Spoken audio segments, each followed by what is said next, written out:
ఇశ్రాయేలు ప్రజలు కనాను దేశానికి చేరిన తర్వాత మొట్టమొదటిగా పాపం చేసింది ఆకాను. నూతన నిబంధనలో సంఘం ఏర్పడిన తర్వాత మొట్టమొదటిగా పాపం చేసింది అననీయ సఫీరా బాబిలోని ఈ విషయం.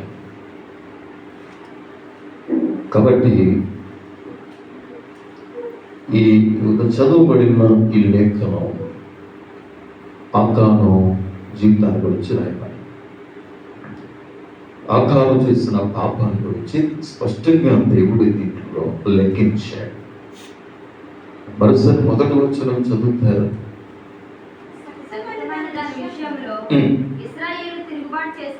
ఇశ్రాయేలీయులు తిరుగుబాటు చేసింది. ఈ 7వ అధ్యాయంలో ఆకాను ఒక్కడే పాపం చేశాడు. కానీ దేవుడు అంటున్నాడు, ఇశ్రాయేలు ప్రజలందరూ పాపం చేశారు అంటున్నాడు. ఒకలాగా ఇశ్రాయేలు ప్రజలందరూ పాపం చేశారు అంటున్నారు. కారణం ఏంటంటే, ప్రియులారా, సంఘం అంటే బైబిల్లో క్రైస్తవ యొక్క శరీరమని రాయబడింది. ఫర్ ఎగ్జాంపుల్, ఇక్కడ ఎంతమంది ఉన్నామో అందరం కలిసి ఒక శరీరమై ఉంటే, ఒకరు చెవి గాను, ఒకరు ముక్కు గాను, ఒకరు కళ్ళు గాను, ఒకరు నరాలు గాను, ఒకరు ఎముక గాను, ఒకరు స్కిన్ గాను, ఇలా మనందరం కలుపుకుంటే ఇదంతా ఒక శరీరం అనుకుంటాం. ఎగ్జాంపుల్, చిన్న వేలు కాలింది,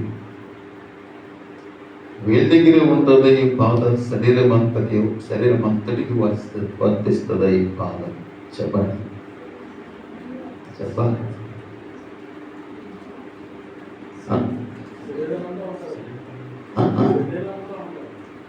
శరీరం అంతటికి ఉంటుందా? అదే సంఘం అంటే. అందుకే దేవుడు ఇక్కడ ఏమంటున్నాడంటే, ఇశ్రాయేలు ప్రజలందరూ పాపం చేస్తారు. ఇది మీకు ఇంకా అర్థం కావాలి అంటే,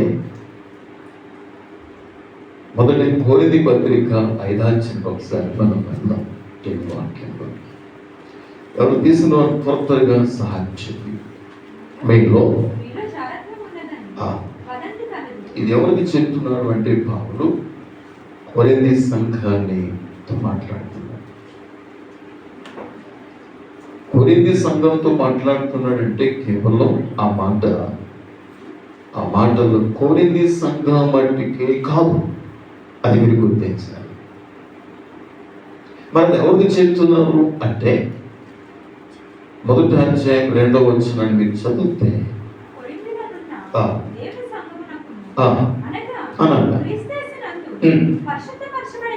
చదవాలి.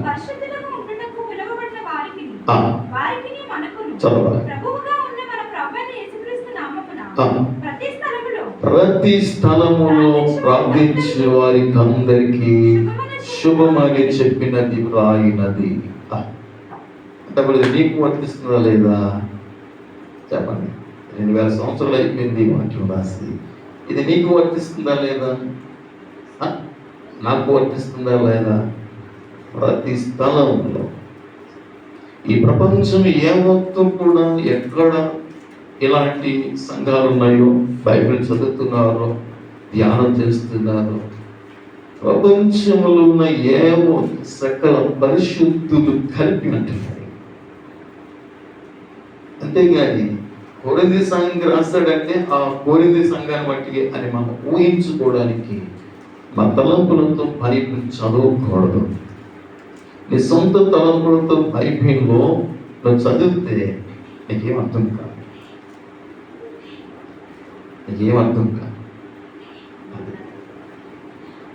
కాబట్టి ప్రతి స్థలములో ప్రార్థించి వారికి రాస్తా ఉన్నామా. కొరింథీ సంఘములో జరిగిన సంఘటన ఈ రోజున ప్రపంచవ్యాప్తంగా కూడా జరుగుతున్నాయి.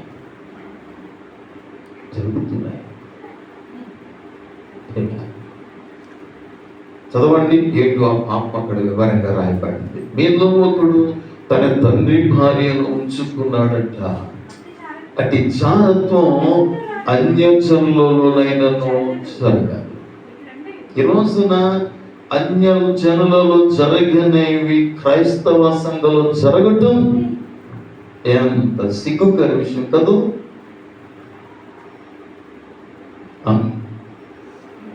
అవును కదండి, బైబిల్ చెప్తుంది, నేను చెప్పట్లే. అన్యంలో జరిగిన సంఘటనలు క్రైస్తవులు జరుగుతున్నాయండి. అన్యంలో కూడా జరగదు అలాంటి సంఘటన. ఇదిగో కొరింథీ సంఘంలో జరిగిందంట. జారత్వం అనే పాపం. తండ్రి భార్యనే ఉంచుకున్నాడంట.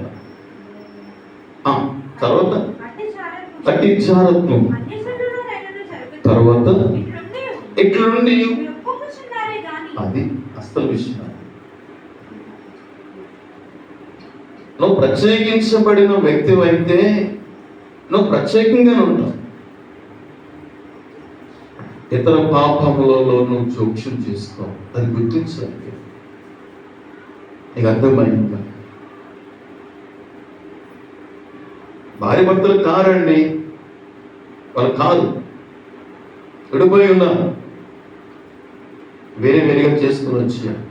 మాస్టర్ గారు మా భార్య భర్తలుగా ప్రార్థించినట్టు ఎలా చేస్తారు ప్రార్థన? ఒకవేళ చేశారనుకోండి, ఎగ్జాంపుల్ బైబిల్ ఏం చెప్తుంది తెలుసా? తిమోతి రాసిన మొదటి పత్రిక 5:22 ఏముంది ఒకసారి జ్ఞాపకం చేయండి.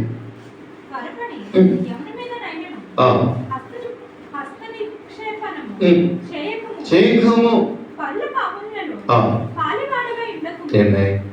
అది పరుల పాపములలో పాలివాడవై ఉన్నప్పుడు. కొత్తవాళ్ళ ప్రాంతంలో నాకు ఒక ఫ్యామిలీ తెలుసు, ఇప్పుడు ఎవరో లేదు ఆ ఫ్యామిలీలో. చాలా కాలం వరకు నాకు తెలియలేదు. మా భర్త అండి అనేది ఉంటారు. కొంతకాలం తర్వాత అసలు విషయం చేసి అయిన సాధనకి ఇప్పుడు కూడా నేను అలా ప్రార్థించింది. సోదరుని దర్శించడానికి ప్రార్థన చేస్తే తప్ప నేను త్వరపడి ఎప్పుడు వచ్చి నేను ఎందుకంటే అది వాక్యం చెప్తుంది. చాలా కాలం తర్వాత తప్ప తెలుస్తుంది.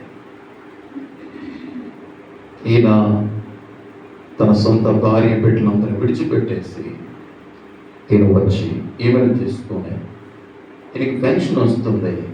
దానితో కొత్తపాల ఎంట్రన్స్లో ఒక స్థలం, ఒక ఇల్లు పట్టుకొని అందులో జీవిస్తున్నారు. ఆ ప్రక్కనే చర్చికి వచ్చే పౌలుగా చనిపోయారు. బర్మపురా ఒరిస్సా చనిపోయారు. కాబట్టి బైబిల్ చెప్తున్న గమనించారు. పరుల పాపములలో పాలివాడమై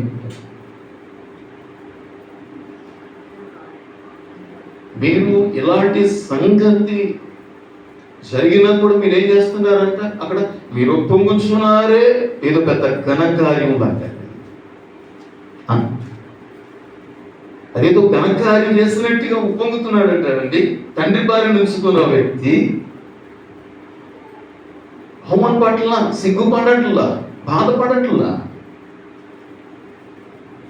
తర్వాత అంటాడు పౌలు, కానీ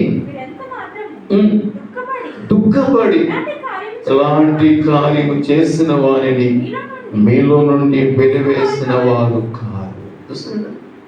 ఏం చేయాలట? అదినాలలో వెలివేసి, సమాజం వెలివేస్తుంది. మీకు తెలుసు, సమాజంలో వెలివేస్తారు. మీరు విన్నారు లేదు?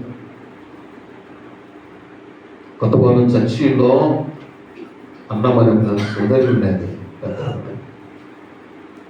ముగ్గురు కుమార్తెలో ఏకైక కుమారుడు. ఆ స్థలానికి వెళ్ళినప్పుడల్లా నాకు ఆవిడ జ్ఞాపకం వస్తుంది, టైంటి చూసింది ఇక్కడ. ఎందుకంటే చాలాసార్లు ఇక్కడ ప్రార్థన పెట్టారు, ప్రభు దగ్గరికి వచ్చింది, రక్షించబడి ధైర్యంగా నిలబడింది. ఆ ముస్లిమ్స్ అందరినీ ఎదిరించి ధైర్యంగా నిలబడింది. వాళ్ళు కనిపెడుతుందా, ఎప్పుడు దొరుకుతుందా ఈవిడ అనుకుంటూ కనిపెడుతున్నారు.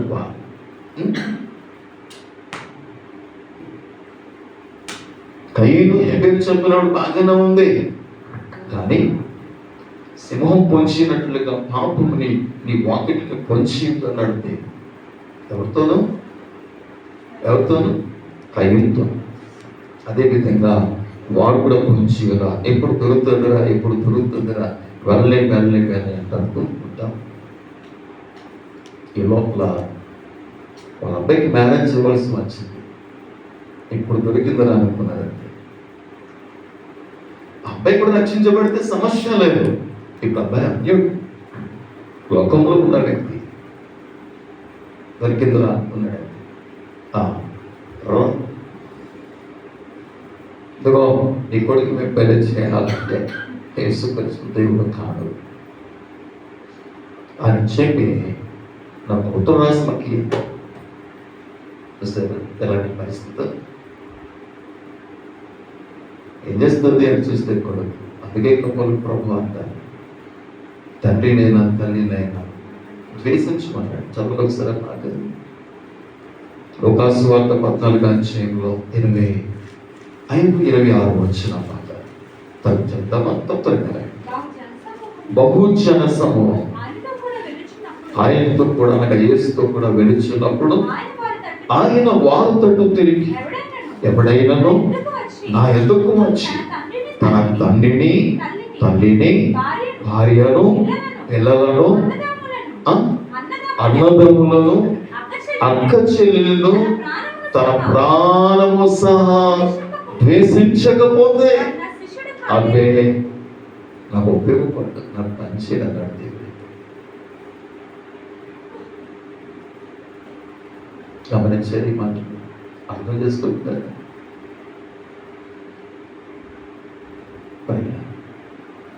వాడు నాకు శిష్యును విడిచిపెట్టమంటది అక్కడ ప్రభువా.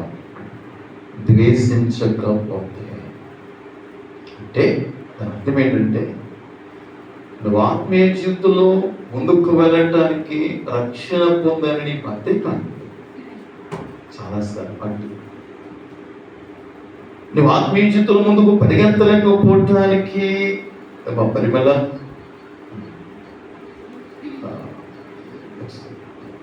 కాబట్టి నీ తల్లిదండ్రుల కారకులు చాలాసార్లు కూడా తల్లిదండ్రులే కారకులు. అంతవరకు ఎందుకు? ఎగ్జాంపుల్ బైబిల్లో మనకు వెళ్తే ఆదికాండం 22వ అధ్యాయంకి వెళ్ళేసరికి అద్భుతమైన దృశ్యం అక్కడ ఉంది. దేవుడు అబ్రహాం మధ్యలో ఇస్సాకులని వచ్చింది. ఇస్సాకు ఏమని వచ్చింది? ఇస్సాకు రాకమునకు దేవుడు అబ్రహాం ఎంత అన్యోన్యంగా ఉన్నారో,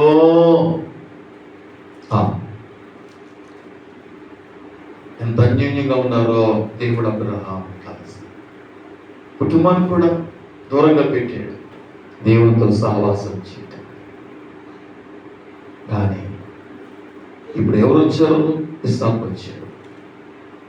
దేవుడు అనుకున్నాడు అబ్రహాం యొక్క హృదయంలో నేనున్నానా? మునుపులాగా ఇస్సాకు రాక మునుపు నేనే ఉన్నానా? లేదంటే ఇస్సాకు వచ్చిన తర్వాత ఇస్సాకు ఉన్నాడా? టెస్ట్ అన్నమాట, చిన్న టెస్ట్. మన ఆత్మీయ జీవితంలో పరీక్షలు వస్తాయి. పరీక్షలు వస్తాయి. ఎప్పుడు విశ్వాస జీవితంలో సాఫీగా వెళ్ళామంటే నేనేం చెప్తానంటే నేను లోతు అంటే నువ్వు సాఫీగా క్రైస్తవుడు అయ్యిండు కూడా నువ్వు సాఫీగా వెళ్తున్నావు అంటే, హాయిగా ఉంది బాగోలేదు అనుకుంటూ వెళ్తున్నావు అంటే ఖచ్చితంగా నీవు లోతు వలె సొదొమలో ఉన్న వ్యక్తివి, మైదాన భూములు ఉన్న వ్యక్తివి, ఏ సందేహం లేదు. ఎత్తు పల్లాలు, శ్రమలు, కష్టాలు, బాధలు, శ్రమలు, ఇది పరీక్షలు నీ జీవితంలో వస్తున్నాయా? అట్లయితే నీవు కనానులో ఉన్న వ్యక్తివి, అబ్రహామువి. అబ్రహాం ఎక్కడున్నాడట? కనానులో ఉన్నాడట. లోతు ఎక్కడున్నాడట? సొదొమలో ఉన్నాడట. సొదొమకి కనానుకి తేడా ఏంటి తెలుసా మీకు? కనాను లోయలో కొండలతో నిండిపోయిన దేశం. సొదొమ పల్లపు ప్రాంతం, మైదానం, బంజర భూమి, ఫ్లాట్ కలిగిన స్థలం. ఒక రోజున ఆ ప్రాంతం అంతటికి దేవుడు ఏం పంపించాడు? అగ్ని పంపించాడు. అగ్ని గంధకములు కురిసినాయి, అంత నాశనం. అబ్రహాం నిక్షేపంగా ఉండగలిగాడు కనానులో. నేను ప్రశ్నిస్తున్నాను, అబ్రహాము వలె నీవు శ్రమలు, నష్టాలు, కష్టాలు, అలాంటి ప్రాంతం అనబడిన కొండలు, లోయలు కలిగిన ప్రాంతం అనబడిన కనానులో ఉన్నావా? మైదాన భూమి లాంటి ఆ ప్రాంతంలో లోతు వలె ఉన్నావా? కానీ రుజువు చేస్తున్నాడు అబ్రహాం.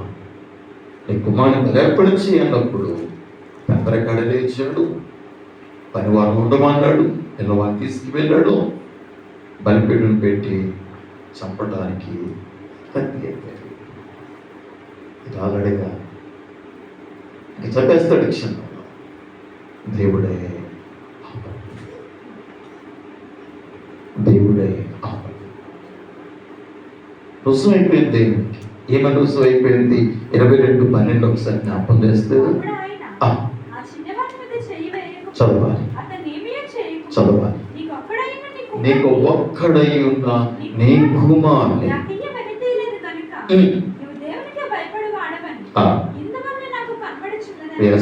సోదరుడా, అట్టి భయం నీలో ఉందా? అట్టి భయం నీలో ఉందా? పరుల పాపములలో పాలివాడువై ఉండకు అని అంత భయంకరి, అంత స్పష్టంగా దేవుడు మాట్లాడుతున్నప్పుడు నువ్వు ప్రత్యేక వ్యక్తిగా జీవిస్తున్నావు. ప్రత్యేక వ్యక్తిగా జీవించినప్పుడు ఎందుకు రక్షించబడటం? బాప్టిజం ఎందుకు? బైబిల్ ఎందుకు? సంఘం ఎందుకు? సహవాసం ఎందుకు? క్రైస్తవుడు అనగా ప్రత్యేకించబడిన సంఘానికి ఇంగ్లీషులో గ్రీకులో ఏమని ఉంటుందంటే ఎక్లీషియా. ఎక్లీషియా అంటే లోకము నుండి బయటికి పిలువబడిన గుంపు. అది బయటికి పిలువబడిన గుంపు. నిజమే, ఆ చుట్టూ జరుగుతుంటాయి గొడవలు, రాస్కింగ్ ఎన్నో ఉంటుంటాయి. రాస్కింగ్ ఎన్నో ఉంటుంది. మీరు అర్థం చేసుకోవాలనుకుంటే ఒక స్టోరీ చెప్పడం. పాత పడిపోయిన ఒక వాడు ఉంది, అంతా పాడైపోయింది. అంతా పాడైపోయింది, ఏది పని చేయి. ఇలాంటి పరిస్థితులలో వాడులో జనాలు ఉన్నారు. వాడు మునిగిపోతే పడైపోయింది పోతే వినేంత మట్టుకు నశించిపోతున్న ప్రజలు రక్షిస్తావా, వాడను కాపాడుతావా? చెప్పండి. వాడను కాపాడే టైం కూడా లేదు. అప్పుడు నువ్వేం చేస్తావు? చెప్పండి. ప్రజలనే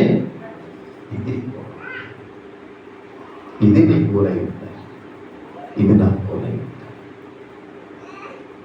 అకస్మాత్తుగా చనిపోతున్నారు. ఎక్కడికి? మంచి యవనస్తుడు, మా సొంత ఊరిలో అతను పచ్చడి చేస్తున్నాడు. ఆయన చాలా నాకు వార్త వచ్చింది. ఏమండి మన విజయ్ కుమార్ పాస్టర్ గారు చనిపోయారండి. ఎలా? గుండెకి పోయింది, హార్ట్ అటాక్. అరే చిన్నపిల్లలు వయసుతో నిమిత్తం లేదండి. మనం ఎక్కడికక్కడే పెట్లకు రాలిపోతున్నారు. అలా వారు సడాలుగా చనిపోయి నరకానికి వెళ్ళిపోతున్నారే. ఒకసారి కూడా దేని దగ్గరికి రాలేదే, ఒకసారి కూడా స్వార్థ వినలేదే. నువ్వు అలా చూస్తూ ఊరుకుంటా వారు నరకానికి వెళ్ళిపోతుంటే మనం రాజకీయం సంబంధించిన దాంట్లో ఏమాత్రం యేసుక్రీస్తు కూడా రాజకీయం ఏం జోక్యం చేసుకున్నది. యేసుక్రీస్తు కాలంలోనే మీరు బాగా గమనించండి, యేసుక్రీస్తుకి ఎవరైతే బాప్తిస్మం ఇచ్చారో అతనే హేరోదు దారుణంగా చంపించాడు. యేసుప్రభువుని అడ్డుకున్నాడు. ఏంటి హేరోదుకి ఎందుకు ఇలా చేస్తాడు? నువ్వు ఏం చేశాడు? ఏం పాపం చేస్తాడు? ఏమన్యాయం చేస్తాడు? ఏమన్నాడు యేసుప్రభు వారికి వెళ్ళి? ఆ వార్త వినగానే యేసుప్రభు వారు ఏం చేస్తాడో తెలుసా? ఏకాంతంగా శిష్యులను తీసుకుని ఏకాంతంగా వెళ్ళిపోయాడు. ఆయన ఉన్నప్పుడు జరిగినండి దౌర్జన్యం అంటారు. ఆయన జోక్యం చేసుకున్నారు అనుకుంటున్నారు. ఆయన ఉన్న కాలంలోనే ప్రజలను బహిరంగంగా బానిసలుగా అమ్మేవారు. ఏమైనా వెళ్ళి మీరు చేస్తున్న తప్పు, మీరు చేస్తున్న పొరపాటు మనుషులు అమ్మటం ఏమన్నా అన్నాడు? ఆయన జోక్యం చేసుకున్నాడు? ఆయన లేదు. ఆయన భారం అంతా ఏంటంటే, ప్రయాసపడి భారం మోస్తున్న వాళ్ళారా నా యొక్క రండి, నేను విశ్రాంతిని ఇస్తాను, నీ ఆత్మకు శాంతిని ఇస్తాను, నెమ్మదిని ఇస్తాను. ప్రభు ఏం చేస్తారో ఈ రోజున నీవు అదై ఉండాలి. రక్షణ పొందిన వ్యక్తి అయితే నువ్వు అదై ఉండాలి. ఆత్మతో నింపబడిన వ్యక్తి అయితే నీ గురి అదై ఉండాలి. అదై ఉండాలి. అదై ఉండాలి. కాబట్టి దయచేసి గమనించాలి. ఇశ్రాయేలీయులందరూ పాపం చేశారు. యెహోషువ ఎప్పుడైతే ఈ సపిత్ మీద ఆకారం తీసుకుని దొంగలించాడో ఎవరికంటే కనపట్లా. కానీ ఇలా దేవుని కనులకు ఏది కూడా మరుగు కాదు కదా. దేవుడు అంతా గమనించాడు, చూశాడు. అప్పుడు వీళ్ళు అనుకున్నారు, ఎరుక పట్టణం నాశనం చేసిన తర్వాత, స్వతంత్రించుకున్న తర్వాత ప్రక్కనే ఒక ఆయి పట్టణం ఉంది. ఆయి పట్టణం చాలా చిన్నది. మీరు ఆయి పట్టణానికి వెళ్ళండి, చిన్నది కదా, కాబట్టి తక్కువ మంది వెళ్ళండి అని చెప్పి కొద్ది మంది వెళ్ళారు. 3,000 మంది వెళ్ళారు అనుకుంటాను. 3,000 వెళితే వారు చిన్న పట్టణం అనుకున్నారు వారు. కానీ 3,000 మందిలో 36 మందిని హాయి వారు ఏం చేస్తారంటే ఇశ్రాయేలు ప్రజల్ని 36 మందిని దారుణంగా చంపేస్తారు. ఒక్క ఇశ్రాయేలు ఎంతమందిని తరమగలరు తెలుసా? ఎంతమందిని? 1000 మందిని తరమగలిగితే ఇద్దరు ఇశ్రాయేలులో యూదుల్లో 10,000 మందిని తరమగలరు. అంత సామర్థ్యం ఇశ్రాయేలు ప్రజలకు ఉందండి. అలాంటిది 36 మంది వారు త్వరగా చంపబడ్డారంటే ఇశ్రాయేలు ప్రజలకి ఎంత అవమానం కదా. ఈ అవమానం భరించలేక యెహోషువ నాయకుడు, అప్పటికి మోషే చనిపోయారు, దేవుని సన్నిధికి వెళ్ళిపోయారు. మోషే స్థానం చేపట్టాడు. దేవుడు ఇచ్చాడు ఈ బాధ్యత యెహోషువ. నాయకుడైన యెహోషువ 7వ అధ్యాయం 10వ వచనం ఒకసారి జ్ఞాపకం చేసుకుందాం. తొందరగా ఇట్లా నేను నీ వేళ ఇక్కడ నేలను ముఖం మోపుకున్నావు. ఇశ్రాయేలు పాపము చేసి ఉన్నారు. పాపం చేసింది ఒక్కడే. కానీ దేవుడు అంటున్నాడు కదా, ఇశ్రాయేలీయులు పాపము చేసుకున్నారు. ఇక ముందే చెప్పాను కదా, క్రీస్తు అనే శరీర సంగమం అంటే శరీరమని. హెడ్కి వస్తే శరీరం అంతా ఇబ్బంది పడుతుంది. చెయ్యి పెయిన్ వస్తే శరీరం అంతా ఇబ్బంది పడుతుంది. స్పైనల్ కార్డ్ పెయిన్ వస్తే శరీరం అంతా ఇబ్బంది పడుతుంది. ఏ పని చేయాలనిపించదు. శరీరం అంతా సఫర్ అవుతుంది. సంఘం అంటే ఇదేనండి. సంఘం అంటే ఇదేనండి. ఒక్క వ్యక్తి యొక్క బాధ సంఘం అందరికీ వర్తిస్తుందమ్మా. ఎస్ సార్, అందరికీ వర్తిస్తుందమ్మా. ఇదేనండి సంఘం అంటే. ఆ బాధ ఏమనదు లోకంలో ఉన్న వారికి. ఎందుకు? సంఘం అంటే తెలియదు, రక్షణ పొందలేదు, క్రీస్తు అంటే తెలియదు, వారికి తెలియదు కాబట్టి వారు లోక సంబంధులు కాబట్టి. సంఘానికి లోకానికి ఉన్న వ్యత్యాసం ఇదేనండి. కాబట్టి యెహోషువ ఇశ్రాయేలు ప్రజలందరూ కూడా నా నిబంధన మీదనే. తర్వాత ఏమన్నాడు దేవుడు? శపితమైన దానిలో కొంత తీసుకుని దొంగిలి వంకి తమ సామాను దాచుకొని ఉన్నారు. కాబట్టి శాపగ్రస్తులై తిరిగిరి మీ మధ్య నుండకుండా మీరు వారిని నిర్మూలన చేస్తేనే కానీ నేను మీకు తోడై ఉన్నాను. దేవుడు రాజీ పడేవాడు కాదు, పాపంతో రాజీ పడేవాడు కాదు. ఖచ్చితంగా చెప్పేస్తున్నాడు దేవుడు, నేను ఎట్టి పరిస్థితుల్లో కూడా మీ మధ్య ఉంటాను. ప్రియ సోదరి సోదరుడా, దేవుడు మన మధ్య నివాసము చేసినట్లుగా ఆయన సన్నిధిలో తీసుకొస్తున్నామా? లేదంటే దేవుని సన్నిధికి నీవు ఆటంకంగా ఉంటావా? దేవుని సన్నిధిలో ప్రజలు పశ్చాత్తాపడాలంటే, వాక్యము ద్వారా తాకబడాలంటే, శుద్ధీకరించబడాలంటే ఒక సేవకుడు అయ్యే పని కాదు ఇది. ఈ పని సంఘం అంతటి మీద ఉంది. సంఘం అంతటి మీద ఉంది. నువ్వు శుద్ధీకరించబడాలి, నువ్వు కడగబడాలి, పవిత్రపరచబడాలి. నాలో ఏమైనా, ఇదిగో నేను మందిరానికి వెళ్తున్నాను, నాలో ఏమైనా కలంకం కానీ అపవిత్రత కానీ, అదే కదా ప్రభు చెప్పారు అక్కడ. చదవండి ప్రసంగి గ్రంథం 5వ అధ్యాయం 2వ వచనం ఏమన్నాడు? 1-2 వచ్చిన బాగా 1-2 వచ్చిన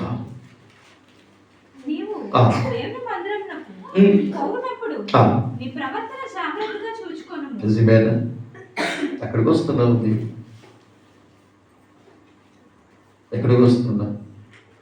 పరిశుద్ధుడైన సృష్టి అంతటిని సృజించిన సృష్టికర్తైన దేవుని దగ్గరికి వస్తున్నా. కొంతేమో సెల్ ఫోన్ చూస్తారు, ఆత్మీయత మాట్లాడుకుంటారు, కబుర్లు ఆడుకుంటుంటారు, ఫోన్లు వస్తే పరిగెడుతూ ఉంటారు బయటికి. ఏంటిది అని కలుసుకోవడం కొంతగా నీవు పరిశుద్ధత లేకుండా ఇష్టానుసారంగా జీవిస్తున్నావు అని కలుసుకోగలవా? దేవుని బిడ్డ. అందుకే స్పష్టంగా ప్రభు జ్ఞాపకం చేస్తుంటా, నీవు దేవుని ఒక ఆఫీసర్ కలుసుకోవడానికి వెళ్తున్నప్పుడే చాలా జాగ్రత్తగా ఉంటావు కదా. ఒక ఎమ్మెల్యే కలుసుకోవడానికి వెళ్తున్నప్పుడే నువ్వు చాలా జాగ్రత్తగా ఉంటావు కదా. ఈ లోక సంబంధమైన ఒక నాయకుని కలుసుకోవడానికి రెక్కలేసుకుంటావా? నేను నాయకుడి దగ్గర ఉన్నప్పుడు నీకు ఫోన్ వస్తుంది, ఎత్తుతావా? నీవు ఎత్తుతావా? ఆ నాయకుడు పెట్టుకుని మాట్లాడు ఒకసారి. భౌతిక సంబంధమైన ఒక నాయుడి దగ్గర నువ్వు అంత జాగ్రత్తగా ఉంటే, నీకు ప్రాణం ఇచ్చిన, జీవితాన్ని ఇచ్చిన, ఆరోగ్యం ఇచ్చిన, ఆయుష్కాలం పెంచిన, నీకు కావలసిన సమస్తాన్ని సమకూర్చిన ఆ ప్రభు దగ్గర ఏ విధంగా ఉండాలో ఒకసారి ఆలోచన చేయండి. ప్రియ సంగమా, ఎలా ఉండాలో ఒకసారి ఆలోచన చేయండి. అందుకే మహాజ్ఞాన సొలొమోను ద్వారా దేవుడు తెలియజేసిన ఆ మాట, నీవు దేవుని మందిరమునకు పోవునప్పుడు నీ ప్రవర్తన జాగ్రత్తగా చూసుకోవాలి. తర్వాత ఏమన్నాడు ఆయన? బుద్ధిహీనులు అర్పించినట్లు బలి అర్పించుట కంటే సమీపించి ఆలకించుట శ్రేష్టం. తర్వాత ఏమన్నాడు? ఎవరు? బుద్ధిహీనులు. బుద్ధిహీనులు వాక్యం తెలియదు కనుక, వాక్యం వినరు కనుక వారు బుద్ధిహీన పనులు చేస్తారు.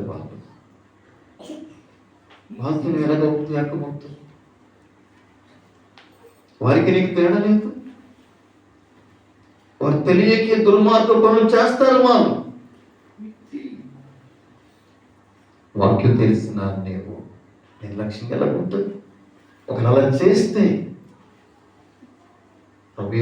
చూడండి, బైబిల్లో హెబ్రీ పత్రిక 10వ 26వ వచనం ఒకసారి జ్ఞాపకం చేసుకుంటున్నా.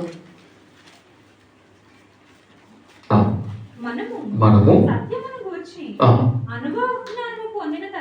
దేని గురించి అండి? సత్యమును గురించి. యేసుప్రభు అన్నారు కదా, నేనే మార్గము సత్యము. అంటే యేసుక్రీస్తును గూర్చి నువ్వు అనుభవజ్ఞానం పొందిన తర్వాత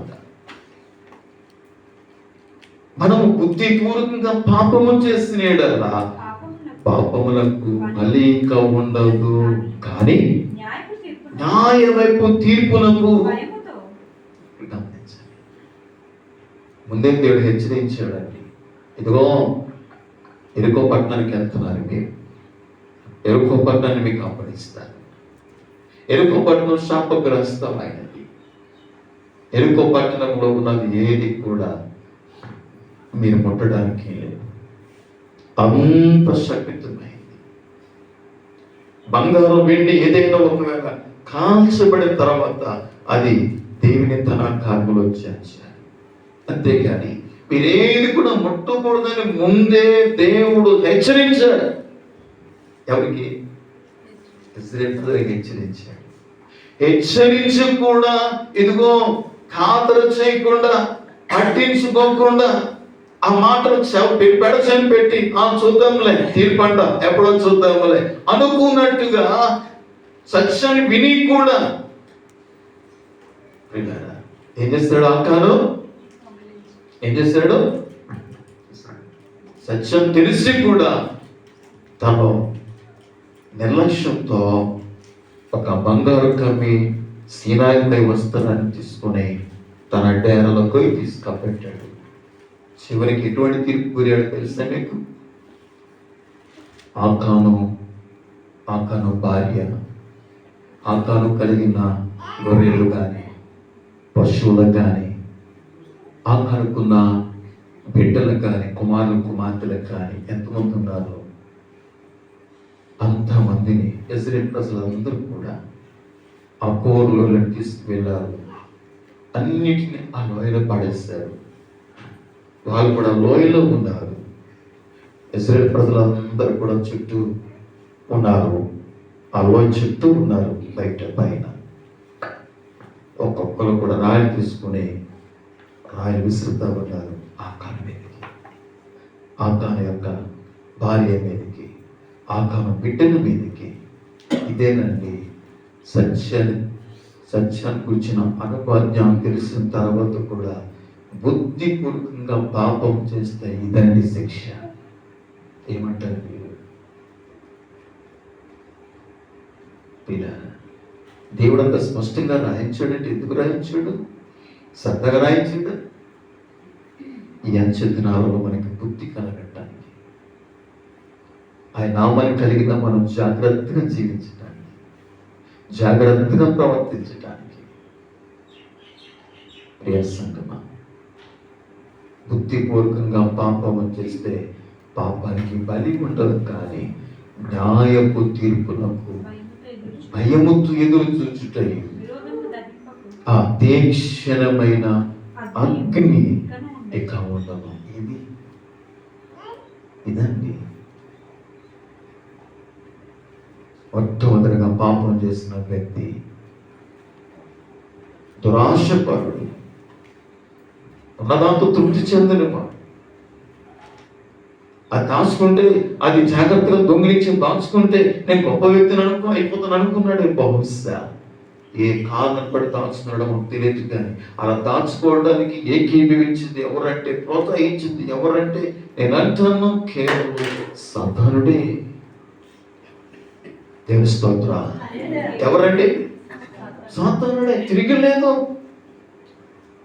ఏదైనా తోటలోకి వెళ్ళి ఆదాముతో ఏమని చెప్పాడో, దేవుడు తినవద్దన పండును చూపించి ఏమని చెప్పాడో, మీరు దేవతలు అవుతారు. అమ్మా, అందులో ఏదో దాచాడు దేవుడు. మీరు తింటే మీరు కూడా దేవునిగా మారిపోతారని ఆయన తినొద్దన్నాడు. మీకు అవ్వకి ఆలోచించిన వాడే ఆ కానుక కూడా ఆలోచించినవాడు. సాతానుడు ఇచ్చే ఆలోచనలన్నీ కూడా నిన్ను నాశనానికి నెడతాయి. నీ జీవితం అయిపోలేకుండా చేస్తాయి. అందుకే దేవుడి నీకు ఆలోచన ఇవ్వాలంటే నువ్వు ఆయన ఎదురు కనిపెట్టాలి.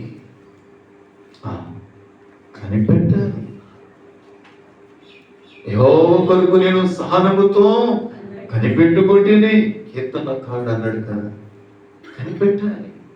దేవుని ఆలోచనకు నువ్వు కనిపెట్టాలి. తొందరపడి చేసే పనులు దేవుని పనులు కాదండి, సాతాను పనులు అండి. ఏది కూడా మనం తొందరపడి చేయటానికి వెళ్ళేదండి. అవ్వకి ఆలోచించిన వాడే ఆ కానుక కూడా ఆ వస్త్రం చూపించి, బంగారు గమనం చూపించి, ఇది నీ కథనయ్యా, దాచుకుంటే నీ బాగుపడతావు, నీ పిల్లల పైకి వచ్చేస్తారు ఆలోచనించి నాశనానికి నడిపించాడు సాతానుడు. అదే సాతానుడు ఇదిగో గెహాజీ కూడా ఆలోచనిచ్చి, ఇదిగో డబ్బు పట్టిపోతున్నాడు. ఎవరు? నైమాన్. ఇదే నీకు మంచి చదవను, నువ్వు బాగుపడడానికి వెళ్ళి ఆ డబ్బును తీసుకురా. ఏం పర్వాలా, సేవకుడు ఏ విధంగా దేవుడు నేను నీకు ఆలోచనిస్తానని చెప్పి ఆ సేవకుడు వచ్చినట్టుగా ఏదైనా కిరీట్ చేయగలడు సాతానుడు. అది ఆలోచనిచ్చాడు. వాడే అననీయ సత్యాలను కూడా ఆలోచనిచ్చాడు. అపవాది ఆలోచన తీసుకున్నారు. ఏమయ్యానండి, అందరూ పతనమైపోయారు. దేవుని ఆలోచన తీసుకున్న వారు భద్రంగా ఉండగలిగారు. జాగ్రత్త, వారి జీవితంలో ఆశీర్వదించబడి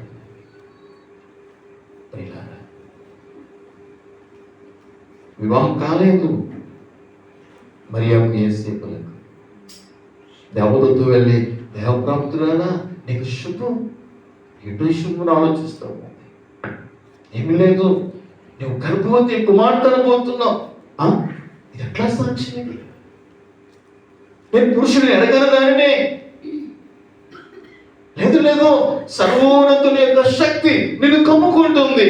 పుట్టబో శిశువు పరిశుద్ధుడై దేవుని కుమారుడు అనబడతాడు. నేనంటాను, ఎంత మేరకు దేవుని శక్తితో నింపబడతావో నీలో నుండి దేవుడు బహిర్గతం అవుతాడండి. దేవుని స్తోత్రం. నీవు లోకానికి క్రీస్తును ప్రదర్శించాలంటే, లోకానికి క్రీస్తును చూపించాలి అంటే ఒకే ఒక కారణం ఏంటంటే, నువ్వెంతగా దేవుని ఆత్మతో నింపబడతావో అంతగా నీ అంతరంగ పురుషుడు బయటికి రాగలడు. నువ్వు పాట పాడినా ఇతర హృదయాలు తాకుతాయి. నువ్వు ప్రార్థన చేసిన ఇతర హృదయాలు కదలించబడతాయి. నువ్వు సాక్ష్యం ఇచ్చిన ఇతర హృదయాలు తాకుతాయి. ఈరోజు ఎవరి హృదయాలు తాకట్లేదంటే దానికి కారణం దేవుని యొక్క ఆత్మ నింపగల తక్కువైపోయింది, కొద్దువైపోయింది. ఒక్క ఒక్కసారి ఆలోచన చేద్దాం. ఒకసారి ఆలోచన చేద్దాం. దయచేసి 10 మంది 36 మంది చనిపోయారు. ఆ కాను అదే బిడ్డారా, ఆ కాను 36 మంది చనిపోవటమే కాకుండా భార్య విధవరాలు అయిపోయారు, బిడ్డలు దిగిలిన వాళ్ళు అయిపోయారు. దాని ఫలితంగా ఆ కాను ఆ శిక్ష భరించవలసి వచ్చింది. దయచేసి ప్రభుత్వ ప్రియ దేవుని, దయచేసి దేవుని ఎదుర్కొ వచ్చిన మనం మరొకసారి మాట కంప్లీట్ చేస్తే ముగిస్తాను. ఎబ్రి పత్రిక మరొకసారిగా 10వ అధ్యాయంలో మనము దాని కింద వచ్చిన చదువు కింద వచ్చిన 29 వచ్చిన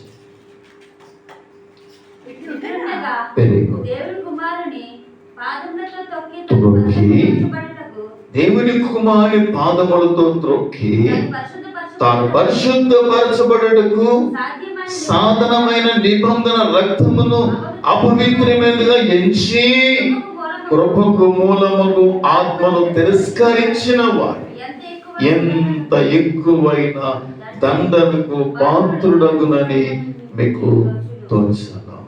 తర్వాత ఏమన్నాడు ప్రభు? పగ తీర్చుట నా పని, నేనే ప్రతిఫలం ఇస్తాను. పగ తీర్చుట మన పని కాదు, దేవుని పని. దేవునికి మనం అప్పగించాలి. ప్రభువుకు ప్రియ దేవుని బిడ్డ, నేనే ప్రతిఫలం ఇస్తాను. తర్వాత తీర్పు తీర్చును అనియు చెప్పిన వారిని ఎరుగుదుము గల జీవం గల దేవుని చేతిలో పడుట భయంకరము. జీవము గల దేవుని చేతిలో పడ్డాడండి. ఆజ్ఞ ఎంత భయంకరమో! జీవము గల దేవుని చేతిలో పడ్డాడండి. అననీయ సఫీరుల్లో ఎంత భయంకరం! జీవము గల దేవుని చేతిలో పడ్డాడండి. ఎవరు? ఎంత భయంకరం! కుటుంబం అంతా శంపరైంది. ఆ పుష్పమైంది. దేవుని చేతిలో పడుట భయంకరం.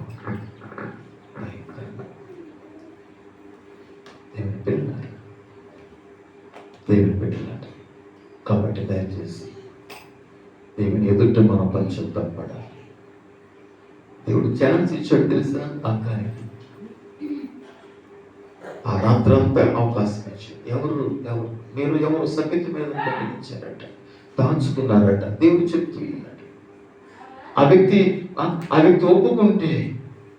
ఒప్పుకుంటే దేవుడు క్షమిస్తాడు. రండి, ఎవరో రండి. ఆ రాత్రి అంతా అవకాశం ఇచ్చాడు, ఆ డే అంతా అవకాశం ఇచ్చాడు. నన్ను చూశారు, నేను రహస్యంగా దాచానుగా, నేను ఎవరు చూడలేదు కదా, ఎవరు చూడకూడగానే దాచాను అనుకున్నాడు. కానీ ఆకాను పైనట్టు దేవుడు చూస్తున్నాడని జ్ఞానం లేకపోయింది. ఆకానికి దేవుడు ఉన్నాడు. దేవునికి ఏది మరుగు కాదన్న సంగతి ఆకాను అర్థం చేసుకోలేకపోయాడు. తెల్లవారింది. ఒక్కొక్క గోత్రం బట్టి రప్పించాడు. యోధా గోత్రం పట్టుబడింది. యోధా గోత్రం ఒక కుటుంబాన్ని రప్పిస్తున్నాడు. ఆ పని పట్టుబడ్డాడు. నా కుమారుడా, నువ్వేం చేస్తావు చెప్తావా అని అడిగాడు. చూసాడు, చెప్పేంత వరకు, అడిగేంత వరకు తను ఎంత కఠినం చేసుకున్నాడో హృదయాన్ని ఒకసారి ఆలోచించండి. 7వ అధ్యాయం 22వ వచనం ఒకసారి చూడండి. అప్పుడు యెహోషువ చదవాలి. దూతలను పంపగా వారు ఆ డేరా ఎద్దుకు పరిగెత్తి చూచినప్పుడు చదవాలి. అది డేరాలో దాచబడి ఉండెను. చదవాలి. ఆ వింటి దాని క్రింద ఉండెను. కాబట్టి వారు డేరా మధ్య నుండి వాటిని తీసుకొని యెహోషువ యొద్దకును ఇశ్రాయేలు యొద్దకును తెచ్చి యెహోవా సన్నిధిని ఉంచిరి. తరువాత యెహోషువయు ఇశ్రాయేలీయులందరూ జెరహు కుమారుడైన ఆకానును ఆ వెండిని ఆ వస్త్రమును ఆ బంగారు కమ్మిని ఆకాను కుమారులను కుమార్తెలను ఎద్దులను గాడిదలను మందను డేరాను వారికి కలిగిన సమస్తమును ఆకోరు లోయలోనికి తీసుకుని వచ్చిరి. చదవాలి. అప్పుడు యెహోషువ, ఆ. నీవేళ మమ్మల్ని బాధపరిచితివి, నేడు యెహోవా నిన్ను బాధపరచుననగా ఆ.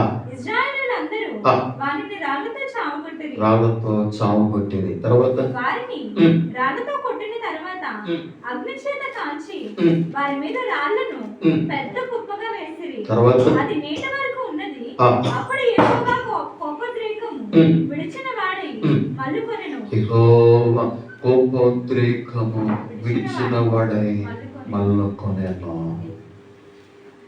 మన ఆలోచన ఏంటంటే చాలా సార్లు అనుకుంటే మన ఆలోచన ఏంటంటే దేవుడు ప్రేమగల దేవుడు. నిజమే. ఒక రూపాయి కాయిన్లో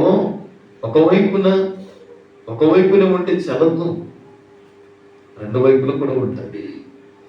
మన దేవుడు కూడా ఒకవైపున ప్రేమగల దేవుడే, మరొక వైపున నేను రోషము గల దేవుడు అని కూడా చెప్పాడు. తెలుసా మీకు? ఎక్కడుందన్నమాట? నిర్గమకాండం 25లో ఉంటుంది. ఏలయనగా ఈ దేవుడైన యెహోవానకు నేను రోషము గల దేవుడు. అందుకనే పౌలు అంటున్నాడు, జీవము గల దేవుని చేతిలో పడుట భయంకరం. కాబట్టి ప్రియులారా, ప్రేమ గల హస్తాలకు అప్పగించుకుంటావా, లేకుంటే రోషం కలిగిన దేవుని చేతులను పడతావా? రెండు వేరు సంగతి. నిన్ను నీవుగా ప్రేమ గల హస్తాలకు అప్పగించుకుంటే నీకు భద్రత ఉంది, క్షేమం ఉంది, నీకు ఆశీర్వాదం ఉంది. లేకో ఆకారం వలన కఠినం చేసుకొని జీవము గల దేవుని చేతిలో పడితే ఆకారం చంపిన తర్వాత, అగ్నితో కాల్చిన తర్వాత, రాళ్ళు పొప్పేసిన తర్వాత, అంతవరకు కూడా దేవుడట కోపము నుండి మలలేదంట. ఆ మాట మీరు ఒకసారి గమనిస్తున్నారు అంటే అంతవరకు కూడా దేవుడు ఎలాగున్నాడనమాట? కోపంతోనే ఉన్నాడండి. కోపంతోనే ఉన్నాడండి. దయచేసి ఈ ఉదయకాలం ఒకసారి ఆలోచించండి. మరి అంటది, పురుషులు ఎరగదని ఇది ఎట్లా సాక్ష్యం అంటే సర్వోన్నతుని యొక్క శక్తి నేను కమ్ముకుంటుంది. పొట్టమో శిశువు పరిశుద్ధుడై దేవుని కుమారుడు అనబడతాడు అన్నప్పుడు ఒకే ఒక మాట ఉంది మరియ, ఇదిగో నేను ప్రభువు దాసురాలను, నీ మాట చెప్పున నాకు జరుగును గాక. నేను ప్రభు బిడ్డను కనుక అవమానమైన సరే భరిస్తాను, నిందైనా భరిస్తాను, వ్యతిరేకతైనా భరిస్తాను, నా కుటుంబం వెలివేస్తాను, నేను భరిస్తాను. నువ్వు ప్రభు చిత్తానికి అప్పగించుకోగలవా ప్రియ సోదరి సోదరుడు? ప్రభు కొరకు నిందైనా, ఇబ్బంది అయినా, కష్టమైన నువ్వు భరించగలవా? అలా భరించగలిగితే దేవుడు ఎంతగా ఆనందిస్తాడో, ఎంతగా సంతోషిస్తాడు. తెలుసు, ధర్మశాస్త్ర ప్రకారంగా వివాహం కాకుండా ఒక కన్యక గర్భవతి అయితే ఆ వ్యక్తి యొక్క శిక్ష ఏంటంటే రాళ్ళు తీసుకొట్టి చంపాలి. అదొకటే మార్గం. ఆ శిక్ష ఏంటో కూడా తెలుసు మరి. అయినా దేవుడు చెప్పాడు, నేను దేవుని బిడ్డని, దాని పర్యవసానంలో ఆయన చూసుకుంటాడు, నేను ఆయనకి అప్పగించుకుంటాను. మరియా తనను తానుగా దేవునికి అప్పగించుకుంది. అలా అప్పగించుకునే వారు కావాలని దేవుడు కోరుకుంటున్నాడు. ప్రియ దేవుని బిడ్డలారా, ఒక్క క్షణం మన ఆలోచించండి. తలలో ఉంచుదాం, మన కళ్ళు మూసుకుందాం. ప్రభు మాట్లాడిన మాటలు బట్టి ఒక్క క్షణం పరిశీలన చేసుకుందాం మన ఆత్మీయ జీవితం.